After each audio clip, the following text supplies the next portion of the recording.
guess. Okay, whatever. Wait, I want to restart that. Hey guys, if you guys don't know me, my name is Andrea Santini, and this right here is my office, whatever. But today I'm gonna talk about why I dropped out of college and everything that has to do with that. So I'm gonna start really quick. Backstory. It goes all the way back to the 5th grade. Okay, why 5th grade? That's probably the furthest that I can remember that I like knew about college, and ever since 5th grade I was like, I'm going out of state, I'm leaving. Like as soon as I knew you could even leave, I was like, I'm out, you know. So I was like, yeah, I want to go out of state, and I was like, I'm gonna go to Harvard, I'm gonna go to Yale, whatever. But you know, okay, so I am a DACA student, meaning that I don't have papers, and I don't have the same opportunities as all the other kids, especially the kids that I went to school with. I don't know that many in the same situation as me, so it was kind of hard just kind of looking around, and especially in high school when everybody started talking about it, and I was just like, dang, like everybody's all signing up for financial aid and I can't even do that, you know. So throughout high school I was aware of that, and I knew I had to work like 10 times harder than everybody else. So I was always in like AP classes, like I always wasn't very involved. And so I remember like even my junior year, just to put things into perspective for you guys, I was vice president of 2 clubs at the time. I was state representative of another club. I became soccer manager. I was in all AP classes. It was crazy year, right? So I really pushed myself, and I was like, you know what? Like I need to get out of here somehow. So senior year came, and I did get a full ride from Benedictine University in Mesa. I'm from Arizona, by the way. So yeah, so I got a full ride there. Everything paid for, books, literally everything. And the other really, really good scholarship that I got was for Cal Lutheran in Thousand Oaks, California. And they pretty much paid for almost everything. I only had to pay a few $1,000s. I'm saying only, like if whatever, like it was still a lot for my family because, you know, we don't have papers, so it's very hard for us to, you know, get through it. And I was like, nope, I want to go out of state. My parents knew that, so they did everything they could to get me to go.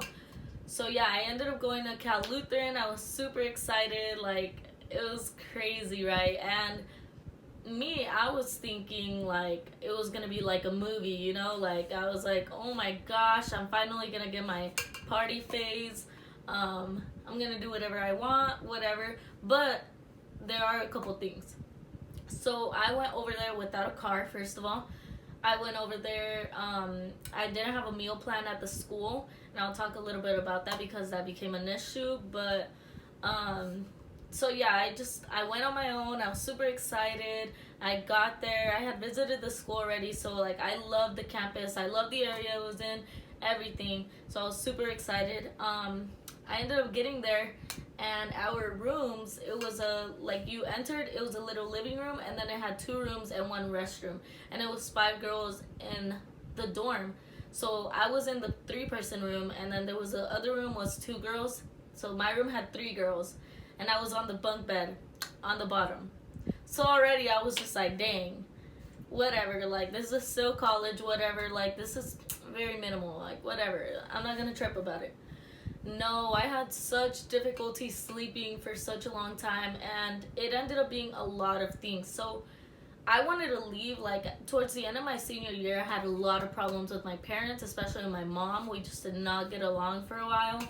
So I was like, oh my gosh, like, you know, I can leave now. And I ended up missing her probably the most, low-key, sorry. I'm just kidding, no, I miss everybody. But yeah, like me and my mom ended up getting so close through this whole thing because I miss her so much. I got super homesick. Did not expect it at all. It was crazy. But yeah, that was probably the first big thing. I got really homesick. And as soon as I got there, I thought I was just gonna make friends like crazy, and I did meet people, but I really didn't make that many friends. And it was super hard for me to make friends, which I wasn't used to because I feel like I'm pretty easy to get along with. And so just getting there and realizing that I wasn't making as many friends, I was just like, wow. And then another big part was that all of my roommates ended up leaving me out. So I was literally just going to classes, doing my homework, going to the gym, and eating and sleeping. That was literally all I would do. Like those 5 things. I would not hang out with anybody. I was just doing those things, and I ended up getting into a very, very depressed state. Like I would be sleeping a lot throughout the day. I couldn't sleep at night. Like it was just so bad. I ended up going home like literally within less than a month. I went back home about 5 times my first semester. And it was crazy because I was just like, one day I was in class and I was like, oh my gosh, I need to get out of here. I need to go. I left the classroom, literally got a bus ticket home, didn't tell anybody, didn't tell my parents. I just left, and that was it. And I came home. They were like, what are you doing, you know? But that happened. I think it was the second time I went home that I ended up getting a car. So then I had a car.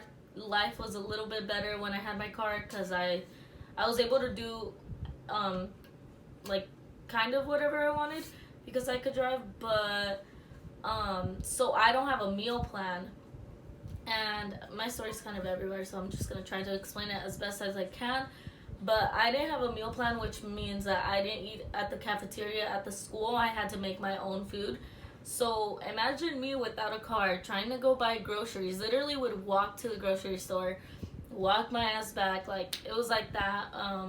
I had some people, when I finally did meet some friends, they would give me rides to like Costco or like the grocery store sometimes, but I really hated asking, and so that was already a problem. But when I got my car, I was able to do that.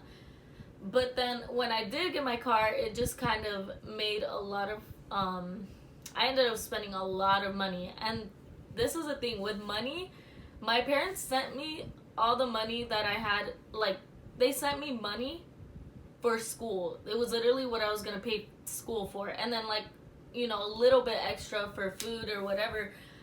But I ended up like blowing that money on just like, when I finally did make friends, just with my friends, going out to eat, whatever it was. And so on Thanksgiving, I was going home and I ended up burning I ended up burning out my car, but that's a whole nother story. I literally burned up my car. Like the engine was on fire. That's all I'm gonna say. But anyway, so yeah, I fell into that hole again. So we're gonna backtrack a little bit. The reason that my roommates left me out, so we ended up like getting drunk one night, and so I asked one of them, I'm like, so why do you guys leave me out all the time? Because they would literally like I would not talk to them. They would go in the room and we wouldn't talk like a lot of times. It was just kind of awkward. Like I did not like the vibe. And so I asked them, and she was like, well, you don't have a meal plan. And I was like, what like literally what? She was like, yeah, that's where we like talk and stuff. And I was like, well, you guys come back home and still don't talk to me. Or they would invite me places like as soon as I would go to the gym, like they know I was going to the gym, things like that. And I was just like, I didn't understand. And so I thought it was kind of like a racial thing. I don't know, like a lot of things went on in my head and I wasn't used to it. So they told me that, but I ended up meeting an amazing group of friends after that, and then soon ended up moving into their room. So then I had a 2-person room, and then there was 3 girls in the other room.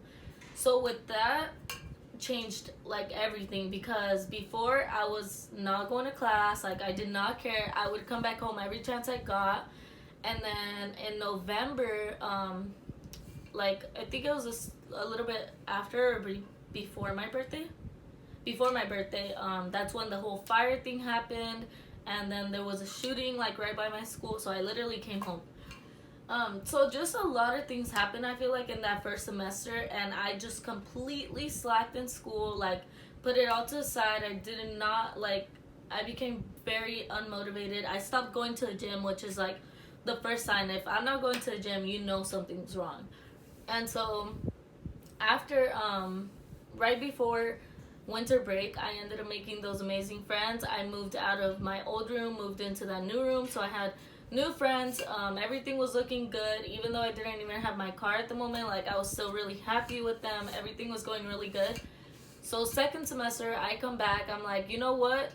F that. Like, I'm not gonna slack this semester. So I started getting on my shit, and this was like a month into first semester. So that's when 75 Hard came out. Andy Frisella came out with the 75 Hard challenge, which completely changed ultimately my life. But in that moment, I wanted to fix my schedule. So we were going to sleep super late, and then, you know, we would miss class, whatever. So I was like, no more of that. Like, I need to make a change. And so, yeah, I started doing the 75 Hard challenge. I would literally go to sleep at like 9. I would be in bed at like 8:30 for a while. And I'd be getting up at like 4:30 in the morning every day. And so that started to cause problems with my new roommates. And like, our schedules were completely switched because my roommate, the one that was actually in my room, she would go to sleep super late. I would go to sleep super early. But I'm a super deep sleeper, so I didn't care. But then in the morning when I would get up, she would wake up, you know? And so that caused problems already. And then, yeah, luckily, I'm not going to mention any names, but the only person I will talk about a lot is going to be Nicole, because she made probably the biggest difference. She stuck with me throughout the whole thing. She's amazing. I really consider her my best friend. She was my gym partner. She was my first gym partner there, and she stuck with me the whole time, and it was really amazing because we really got to push each other and motivate each other and, you know, just stay positive. So during the 75 Hard challenge, I wasn't even focusing on like roommate problems. Like, I was in my zone, and that like made me get through everything second semester. So it was a lot better, but I still missed home so much. Not even that, but that's when I ended up switching my major. So going into college, I was going to study marketing communications, get my major, and I was gonna minor in psychology. So after a while, I was like, no, I don't really want to do that because I have my own personal reasons. But I just feel like marketing communications, I know there's still a lot to learn about it, but communications, it's really if you got it or you, to me, it's you have it or you don't. You know how to communicate very well or you don't. And me being very involved in school and having like leadership roles and things like that, I had already gotten out of my comfort zone. I know how to communicate with people. I'm very comfortable with it. So I was like, no, I want to do something like apart from that. So I wanted to study nutrition. And then I already had started looking into coming back home, and I wanted to go to ASU because the full ride was actually for ASU, but it was for DACA students, and something happened with ASU that they ended up taking it away. They said, no, you can only go to Benedictine now. So I was like, you know what? I'm going to see if I could switch to Benedictine, and either way, I was thinking about staying for 2 years at this school, but I was like, no, I just really want to go back home. I don't like living with people, like, because let me get this, like, across to you guys. Living with someone is completely different than just being friends with someone, because I really believe that if me and my old roommates weren't living with each other, our friendship would have continued amazingly. But it was just that, like, us living together caused a lot of problems. So be very careful when choosing a roommate. I really do mean that from the bottom of my heart, because it's just, it could be a lot of drama. But anyway, and I wasn't even focused on the drama. So for people that do, like, it bothers them a lot, yeah, really think about it. It's something that shouldn't be thought about lightly. So yeah.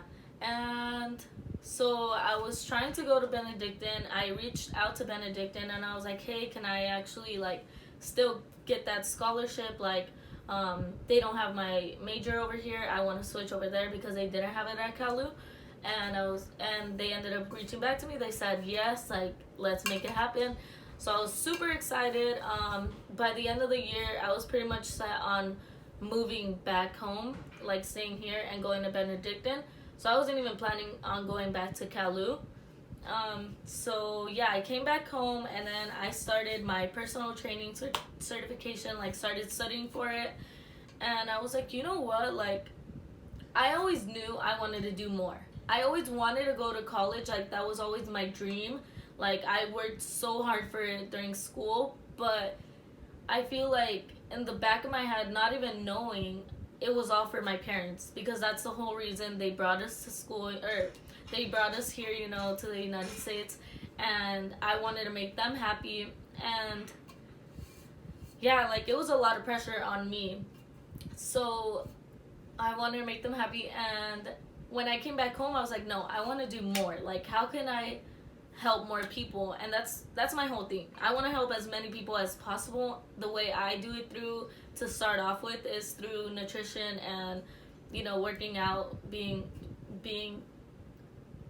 like very active. And I think that's an amazing way to start and get into it, but there's a lot more to it too. So yeah, I want to help people, and I was like, how can I reach out to more people? So I've been wanting to start my YouTube for a very long time. Finally doing it. But yeah, and then that's finally when I decided. I started talking to some mentors, and I was like, you know what? I feel like doing certifications through a program like NASM.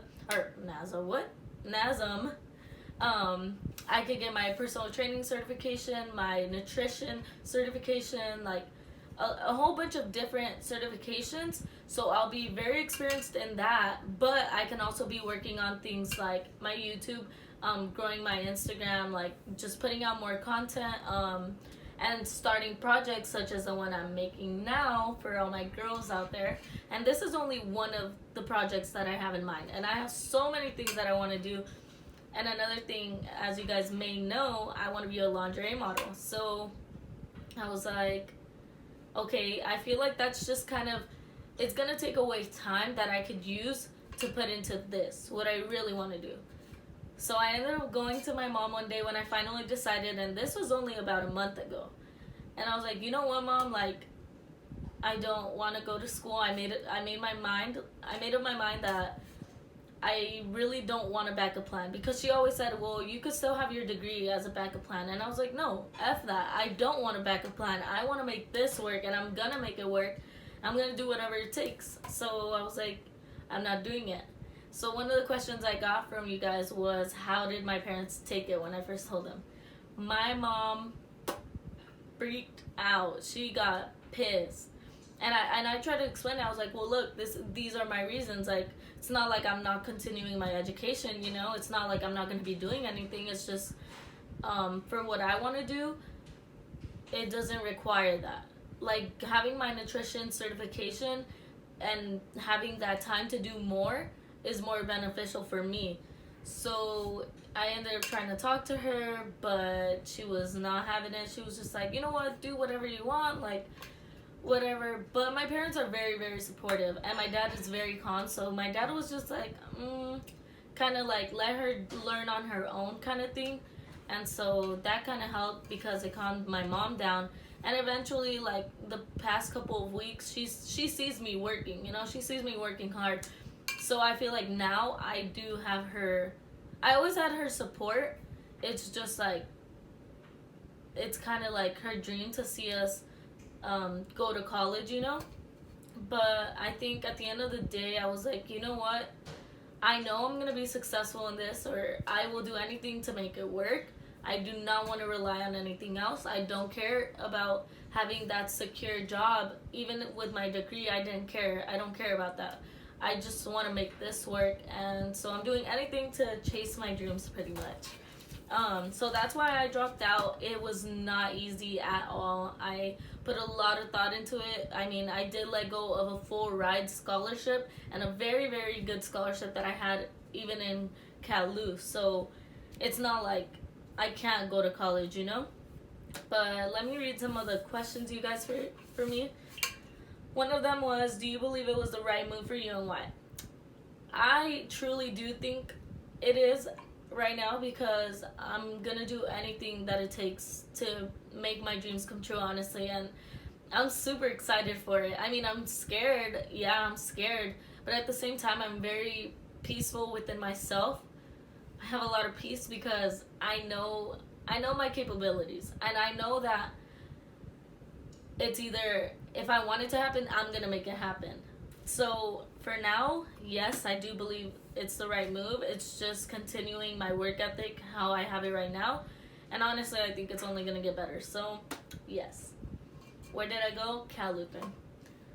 F school. I don't think F school. I have a lot of different opinions on school, but I think if you don't know what you want to do, if you're not decided yet, or if you like your job requires a degree, no, like you definitely should go to school. I think it's a great way to learn. You get a lot of different experiences, especially if you go out of state, or you move out from home. That really teaches you a lot. It really teaches you to appreciate everything, appreciate every moment you have with your family, with your friends back home. You get to meet new people and be independent, most of all. Did college put me in debt? No, it didn't, because I got a lot of good scholarships, and that's just something I worked for in high school, and because I knew I can't get financial aid, so it didn't put me in debt. But my parents obviously did have to sacrifice a few things to make it happen, and I'm super thankful for that. I'm super thankful for them. My major was marketing communications. I didn't really think about getting my master's, no. Probably missing my family, especially my mom. Like, that's a crazy part. I didn't even think I would get homesick, but I really did, and I ended up missing my mom so much. I would call her every day. She ended up getting so annoyed at me. Like, I would call her multiple times a day because I didn't have friends for a long time, and so she would be like, "Dude, like, you don't have friends?" And I was like, "No." It was funny, but probably my mom, her cooking. Yeah, I love my mom. Boy. I think I went back home like 7 times, which is a lot. Yeah, I went back home a lot, to be honest. And like, that's also where my money went. Oh my gosh, I have crazy stories about going back home. Like, one time the bus left me in the middle of nowhere. But if you guys want to hear about that, I could do like a story. Nope. I don't want a backup plan. If my goals don't require it, then I feel like for me it is useless. Plus, I'd be paying so much at community college. Nope. Ooh. Let me tell you guys about this. I didn't experience any sexual harassment, but I do know, like, I don't want to say too much, but there definitely was. I did have a friend that experienced it, and it was kind of crazy because I knew him, I was friends with him, and so, like, yeah, you just have to be very careful. I feel like you should always at least tell someone. Like, I was always sharing my location with my roommates, so they, like, if anything, they knew where I was. But yeah, always be very careful. I mean, you're out there by yourself. At least be with a friend or something, but be very careful. So yeah, I hope you guys enjoyed this. Thank you so much if you stuck around for the whole video. I know this is probably going to be very long, but there is a lot to say, and I probably still have more to say that I didn't even share, but try to keep it short, try to keep it as informational as possible. So yeah, I'm trying to think if I Alright, thank you guys for watching. You're a real one if you watched the whole thing. Please subscribe. I know this is my first video, but yeah, I'm gonna come back with a lot more, and I'm excited for what I have to show you guys. So yeah, thank you guys for your bye.